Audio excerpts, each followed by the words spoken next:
ಚಂಪ ಅಡಿಗೆ ಏನ್ ಮಾಡಿದ್ಯಾ? ಹಬಿ ಕೂಲ್, ಹಬಿ ಕೂಲ್, ಹಬಿ ಕೂಲ್. ನಿನಗೆ ಇಷ್ಟ ಬಂದಾಗ ಬರೋದಕ್ಕೆ, ಇಷ್ಟ ಬಂದಾಗ ಹೋಗೋದಕ್ಕೆ ಇದನ್ನೇನು ಪಾಂಡ್ರಂಗಪ್ಪನ ಛತ್ರ ಅನ್ಕೊಂಡ್ಬಿಟ್ಟಿದ್ಯೇನೋ? ಎಲ್ಲಿಗೋ ಹೋಗಿದ್ದೆ ಲೋಕ ಸಂಚಾರ. ಏನ್ ಇವನು ನಾರದ ಮಹರ್ಷಿ ಲೋಕ ಸಂಚಾರಕ್ಕೆ ಹೋಗಿದ್ದಂತೆ. ನಿಮ್ ಯಜಮಾನಪ್ಪ ಬುದ್ಧಿ ಹೋಗಮ್ಮ. ಇಷ್ಟ ಬಂದಾಗ ಬರೋದು, ಇಷ್ಟ ಬಂದಾಗ ಹೋಗೋದು. ನಾನ್ ನಿನಗೆ ನೆನ್ನೆನೆ ಬೊಗಳಿದೀನಿ ತಾನೆ, ಒಂದು ಟೈಮ್ ಸೆನ್ಸ್ ಬೆಳೆಸ್ಕೊಳ್ಳೋ. ನನ್ನ ಒಬ್ರಿಗೆ ಅಲ್ಲ, ಈ ಮಂದಿರೋ ಯಾರಿಗೂ ಟೈಮ್ ಸೆನ್ಸ್ ಇಲ್ಲ. ನೀವ್ ಹೇಳ್ತಿ 3 ಹೊತ್ತು ಮಹಿಳಾ ಸಂಘ, ಆ ಸಂಘ ಅಂತ ತಿರ್ತಾನೆ ಇರ್ತಾರೆ. ಅಡಿ ಅಂದ್ರೆ ಎಲ್ಲರ ಕಣ್ಣುಗಳನ್ನು ತೆರೆಸಿದ ಕಣ್ಣಪ್ಪ ತಾವು. ಲೇ ಚಂಪಚಂಬಲಿ, ನಾಳೆಯಿಂದಾನೆ ಒಂದು ರೂಲ್ಸ್ ಬೋರ್ಡ್ ಅನ್ನ ರೆಡಿ ಮಾಡು. ಎಲ್ಲರೂ ಅದ್ರ ಪ್ರಕಾರನೇ ನಡಿಬೇಕು. ಹಬಿ, ಈಗ ಇದ್ರ ಅಗತ್ಯ ಇತ್ತ? ಅಲ್ಲ, ಅಗತ್ಯ ಇದೆಯೋ ಇಲ್ವಂತ ಆಮೇಲೆ ವಿಚಾರ ಮಾಡೋಣ. ಎಲ್ರು ಒಂದು ಶಿಸ್ತಿಗೆ ಒಳಪಡ್ಲಿ ಅನ್ನೋ ಕಾರಣಕ್ಕೆ ಹೀಗೆಲ್ಲ ಮಾಡಿದ್ದೀನಿ. ಮಗನೇ, ಫೋನು ಗೋಗೋ ಅನ್ನುತ್ತೆ, ಕಾಡು ಕಮ್ ಅನ್ನುತ್ತೆ. ಈ ವಯಸ್ಸಿನಲ್ಲಿ ನಾನು ಈ ನಿಯಮನ ಪಾಲಿಸಬೇಕೇನೋ? ಮಾತೃಶ್ರೀ ರಂಗಮ್ಮನವರು, ತಾವು ಹಿರಿಯ ನಾಗರಿಕರ ಪಟ್ಟಿಗೆ ಒಳಪಡ್ತೀರಾ. ಹಾಗಾಗಿ ತಮಗೆ ಕೆಲವು ಸಡಿಲಿಕೆಗಳಿವೆ. ಅವು ಏನು ಅಂತ ಆಮೇಲೆ ಹೇಳ್ತೀನಿ. ಏನು ಯಜಮಾನ್ರೆ, ಊಟದ ವಿಚಾರ ಹೇಳ್ತೀನಿ. ಎಲ್ರೂ ಸರಿಯಾಗಿ ಕೇಳಿಸ್ಕೊಳ್ಳಿ ಮಹಾಶಯರೇ. ಇನ್ಮೇಲಿಂದ ತಮಗೆ ಯಾವಾಗ ಇಷ್ಟ ಬರುತ್ತೋ, ತಮಗೆ ಯಾವಾಗ ಮನಸ್ಸು ಬರುತ್ತೋ ಅವಾಗ ಬಂದು ಡೈನಿಂಗ್ ಟೇಬಲ್ ಮೇಲೆ ಕೂತ್ಕೊಂಡು ಚೆನ್ನಾಗಿ ಗದಕು ಹಾಗೆ ಊಟಕ್ಕೆ ಅಂತ ಒಂದು ಸಮಯನ ನಿಗದಿಪಡಿಸ್ತೀವಿ. ಆ ಸಮಯದಲ್ಲೇ ಬಂದು ಎಲ್ಲರೂ ತಿನ್ಕೊಂಡು ಹೋಗಬೇಕು. ಅಣ್ಣಯ್ಯ, ಇದನ್ನೆಲ್ಲ ಫಾಲೋ ಮಾಡಿಲ್ಲ ಅಂದ್ರೆ ಏನಾಗುತ್ತೆ ಅಂತ ನಮ್ಮ ಯಜಮಾನರು ಕೇಳ್ತಿದ್ದಾರೆ. ಏನಿಲ್ಲ ಕಣಮ್ಮ, ಮೊದಲಿಗೆ ತಿಂಡಿ ಕಟ್ಟು, ಆಮೇಲೆ ಊಟ ಕಟ್ಟು, ತದನಂತರ ಕೈಕಾಲೆ ಕಟ್ಟು. ತಗೊಳ್ಳಿ ಕಾಫಿ ಕುಡಿ. ಏನೇ ಚಂಪ ಇಷ್ಟಿದೆ, ಇನ್ನ ನಾಲ್ಗೆ ಕೂಡ ತಾಕಲ್ವಲ್ಲ. ಅಣ್ಣಯ್ಯ, ದೇವರು ಕೊಟ್ಟ ತಂಗಿ, ನಾನ್ ನನ್ನ ಫ್ರೆಂಡ್ ಮನೆಗೆ ಹೋಗ್ಬಿಟ್ಟು ಬರ್ತೀನಿ. ನಾನು ಕೇಳದೆ ಇದ್ರು ಕೂಡ ಇಂತಲ್ಗೆ ಹೋಗ್ತಾ ಇದ್ದೀನಿ ಅಂತ ನನಗೆ ಹೇಳ್ತಾ ಇದೆಯಲ್ಲಮ್ಮ. ನಾನು ಹಾಕ್ತಂತ ರೂಲ್ಸ್ ಅಂಡ್ ರೆಗ್ಯುಲೇಷನ್ಗಳನ್ನ ನೀನು ತುಂಬಾ ನಿಯತ್ತಿಂದ ಪಾಲಿಸ್ತಾ ಇದೀಯ ಅಂತಾನೆ ಅರ್ಥ. ಹೋಗಮ್ಮ, ಸಂತೋಷದಿಂದ ಹೋಗ್ಬಿಟ್ ಬಾ. ಏನು ಯಜಮಾನ್ರೆ, ನಾನು ಮಾರ್ಕೆಟ್ಗೆ ಹೋಗಿ ದಿನಸಿ ಸಾಮಾನೆಲ್ಲ ತರಬೇಕು. ಹಾಗಂತ ನಾನು ಆಟೋ ಚಾರ್ಜ್ ಕೊಡಕ್ಕಾಗಲ್ಲ. 2 ದಂಡ ಪಿಂಡಿಗಳಿದಾವೆ, ಒಂದನ್ನ ಎತ್ತಕೊಂಡು ಹೋಗು.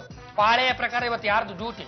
ಬಿಟ್ಲ ಬಾವಾ, ನೀವೇನು ತಲೆ ಕೆಡ್ಸ್ಕೊಬೇಡಿ, ನಾನ್ ಚಪ್ಪನ್ ಜೊತೆ ಹೋಗ್ತೀನಿ. ಅವಳು ಏನೇನ್ ಪರ್ಚೇಸ್ ಮಾಡ್ತಾಳೋ ಅವೆಲ್ಲದನ್ನು ನಾನೇ ತಕೊಂಡ್ ಬರ್ತೀನಿ. ನಡಿಯೇ ಚಂಪಾ. ಅದು ಮಹಾರಾಜ್, ಇವತ್ತಿನ ತಮ್ಮ ದಿನಚರಿ 10 ಗಂಟೆಗೆ ಮಸಾಲೆ ದೋಸೆ ಹೋಟ್ಲು ಓಪನ್ ಆಗುತ್ತೆ, ಹೋಗಿ ದೋಸೆ ತಿನ್ನೋದು. ಚಿನ್ನದನ್ನೇ ಕಾಯ್ಕೆ ಮಾಡ್ಕೊಂಡ್ಬಿಟ್ಟಿದ್ಯಲ್ಲೇ. ಕಾಫಿ ಕುಡಿದು ಲೋಟನೆಲ್ಲ ತೊಳೆದಿಟ್ಬಿಟ್ಟು ನಿನ್ ರೂಮ್ನ ಕ್ಲೀನ್ ಮಾಡ್ಕೊ.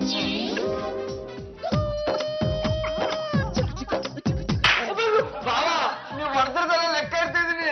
ಮುಚ್ಚು ಬಾಯೇ. ಆ ರೂಲ್ಸ್ ಅಂಡ್ ರೆಗ್ಯುಲೇಷನ್ ಪ್ರಕಾರ ನೀನು ಚಂಪಾನಿಂದ ಹೋಗಿ ತರಕಾರಿ ತರಬೇಕಿತ್ತು. ಅದನ್ನ ಬಿಟ್ಟು ಕದ್ದು ಹೆಣ್ಣಿಗೆ ನಂಗೆ ಇವ್ನ ರೂಮಿಗೆ ಬಂದು ನಿದ್ದೆ ಮಾಡ್ತಾ ಕೂತಿದ್ದೀಯ. ಯಾರು ಫಾಲೋ ಮಾಡ್ತಾರೆ ರೂಲ್ಸ್, ನಾವ್ಯಾಕ ಫಾಲೋ ಮಾಡ್ಬೇಕು? ನೀನ್ ಮಾತಾಡ್ಬೇಕು.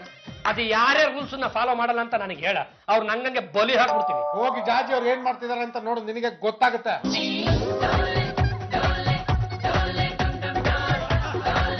ಅಣ್ಣ ನಿಮ್ಗೆ ಶಿಕ್ಷೆ ಕೊಟ್ಟಿದ್ದಾನೆ ಅಂದ್ಮೇಲೆ ನಮ್ಮನ್ ಬಿಡ್ತಾನ? ನಮಗೂ ಶಿಕ್ಷೆ ಕೊಟ್ಟೆ ಕೊಡ್ತಾನೆ. ಪಾಂಡುರಂಗಂದು ಬರ್ತಾ ಅತಿ ಆಗೋಯ್ತು. ಎಷ್ಟ್ ದಿವಸ ಅಂತ ನಾವು ಅರೆ ಹೋಟೆಲ್ ಇರೋದು? ರಾತ್ರಿ ಮಲಗಿದ್ರೆ ಸಾಕು, ಹೋಟೆಲ್ ಇಲಿ ಹೆಗ್ನಗಳು ಫೈಟಿಂಗ್ ಶುರು ಮಾಡ್ಬಿಡುತ್ತೆ. ಬಾವನಿಂದ ನೆಮ್ಮದಿಯಾಗಿ ನಿದ್ದೆ ಮಾಡಕ್ ಆಗ್ತಿಲ್ಲ.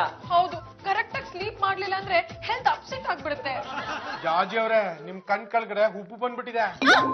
ಅವ್ರು ಮಾಡಿರೋ ರೂಲ್ಸ್ ಅವ್ರಿಗೆ ರಿವರ್ಸ್ ಆಗ್ಬೇಕು. ಏನ್ ಮಾಡ್ತೀರಾ?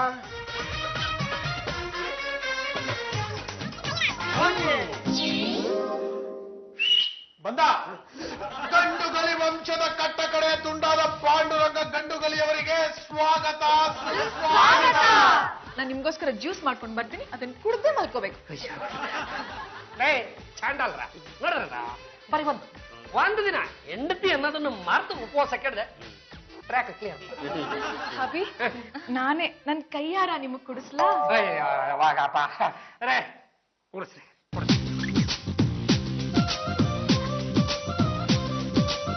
ಚಾಪೆ ಹಾಕಿ ಮಲಗ್ಸು, ನಾಳೆ ಬೆಳಗ್ಗೆ ಇವ್ರಿಗೆ ಕಾದಿದೆ. ಏನೆಲ್ಲ ರೆಡಿ ಆಗ್ಬಿಟ್ಟಿದ್ರ? ಆಗ್ಲೇ ಕೂಳೆ ಕೂಗ್ಬಿಡ್ತಾ?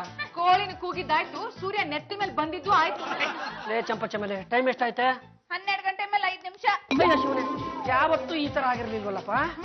ಇಷ್ಟು ದಿನ ತಪ್ಪು ಮಾಡಿದವ್ರಿಗೆಲ್ಲ ಶಿಕ್ಷೆ ಕೊಡ್ತಾ ಇದ್ರಿ, ಈಗ ನಿಮ್ ರೂಲ್ಸ್ ನ ನೀವೇ ಬ್ರೇಕ್ ಮಾಡಿದಿರಾ. ಈಗೇನ್ ಶಿಕ್ಷೆ ಕೊಡ್ಬೇಕು? ಆಯ್ತು ಬಿಡ್ರಿ, ನಿಮ್ಗಾಗಿದ್ದೆ ನನಗೂ ಆಗುತ್ತೆ. ನಾನು ಒಂದ್ ದಿವಸ ಉಪವಾಸ ಮಾಡ್ಬಿಡ್ತೀನಿ. ಅದಕ್ಕೆ ನಾವು ಒಪ್ಪೋದಿಲ್ಲ. ಮತ್ತೀಗ ಏನ್ ಮಾಡ್ಬೇಕು ಅಂತೀಯೋ ರಾಜ? ನೀನು ಮಾಡಿರೋ ರೂಲ್ಸ್ ನ ನೀನೇ ಕಿತ್ತು ಮೋರಿಗೆ ಹಾಕ್ಬೇಕು.